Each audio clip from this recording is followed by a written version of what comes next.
ಇವತ್ತು ಯಾವ್ದ್ರ ಬಗ್ಗೆ ಮಾತಾಡಕತ್ತೀನಿ ಅಂದ್ರಪ್ಪ, ಯಾವ ವಿಚಾರವಾಗಿ ಯಾವ ಸಲುವಾಗಿ ಅಂತಂದ್ರೆ ನಮ್ಮ ಉತ್ತರ ಕರ್ನಾಟಕ ಸೈಡಲ್ಲಿರೋ KSRTC ಬಸ್ ಬಗ್ಗೆ ಮಾತಾಡಕತ್ತೀನಿ.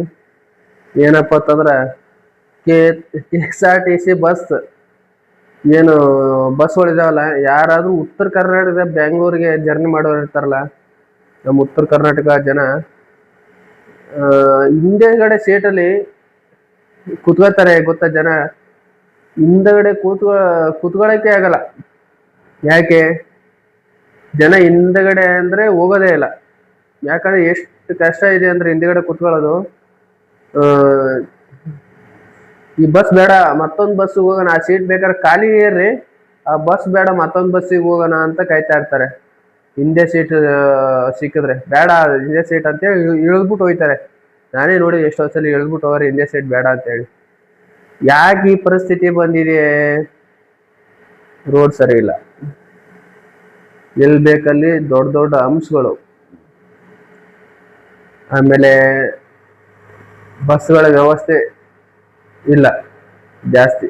ನೋಡ್ಬೋದು KSRTC ಬಸ್ಸಲ್ಲಿ ಉತ್ತರ ಕರ್ನಾಟಕದಿಂದ, ನಮ್ಮ ಉತ್ತರ ಕರ್ನಾಟಕದಿಂದ ಬೆಂಗಳೂರು ಬರ್ತಾರೆ. ಸುಮಾರು ಏನಿಲ್ಲ ಅಂದ್ರು ಕೂತ್ಕೊಳ್ಳೋಕ್ಕೆ ಜಾಗ ಇರೋದ್ರಲ್ಲಿ ನಿಂತ್ಕೊಳ್ಳೋಕ್ಕೂ ಜಾಗ ಇರಲ್ಲ, ಅಷ್ಟು ಜನ ಹೋಗ್ತಾರೆ ಒಂದು ಬಸ್ಸಲ್ಲಿ. ಅದು ಸರ್ಕಾರ ನೋಡೋದೇ ಇಲ್ಲ. ಹೆಂಗೆ ಇಷ್ಟು ಜನನ ಒಂದು ಬಸ್ಸಲ್ಲಿ ಹತ್ತಿಸ್ಕೊತಾರೆ, ಇಷ್ಟು ಜನಕ್ಕೆ ಹತ್ತಿಸ್ಕೊತಾರೆ, ಸರ್ಕಾರ ಅದು ನೋಡೋದೇ ಇಲ್ಲ. ಆಮೇಲೆ ಆಟೋದವರು ಒಬ್ಬರು ಎಷ್ಟ ಆಗ್ಬಿಟ್ರೆ ನೋಡ್ತಾರೆ, ಯಾಕ್ರಿ 4 ಜನ ಹಾಕಿದ್ಯಾ ಸೀಟು, 3 ಸೀಟ್ ಹಾಕ್ಬೇಕಾಗಿರೋದು. ನಮ್ಮ ಊರ್ ಕಡೆ ಉತ್ತರ ಕರ್ನಾಟಕ ಸರ್ ಮದುವೆಗಿದೆ ಹೋಯ್ತಾ ಇರ್ತಾರೆ, ಒಂದೆರಡು ಇಬ್ಬರು 3 ಜನಕ್ಕೆ ಜಾಸ್ತಿ ಹಾಕೊಂಡ್ಬಿಟ್ರೆ ನಿಂದ್ರಿಸ್ಕೊಂಬಿಟ್ಟು ಒಂದು 100 ರೂಪಾಯಿ ಇಲ್ಲ ಫೈನ್ ಹಾಕ್ತಿವಿ ಅಂತಾರೆ. ಒಂದು 100 ರೂಪಾಯಿ 500 ರೂಪಾಯಿ ಇಸ್ಕೊತಾರೆ.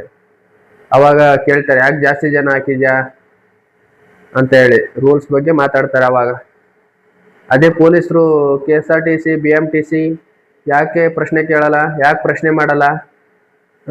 ಸರ್ಕಾರನೇ ತಪ್ಪು ಮಾಡ್ತಾ ಇದೆ ಇದ್ರ ಬಗ್ಗೆ. ಇನ್ನು ಸಾರ್ವಜನಿಕರು ಯಾಕೆ ತಪ್ಪು ಮಾಡಲ್ಲ ಅಂತ ನಂದು ಒಂದು ಪ್ರಶ್ನೆ ಅಲ್ವಾ.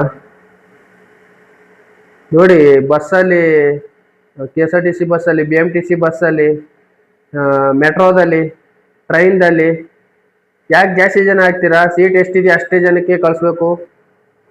ಅದನ್ನ ತಡೆಯಕ್ಕಾಗಲ್ಲ ನಿಮ್ಗೆ? ಆಗಲ್ಲ. ಯಾಕೆ ಆಗಲ್ಲ?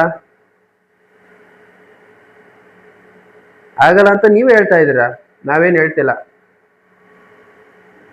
ಆಗುತ್ತೆ.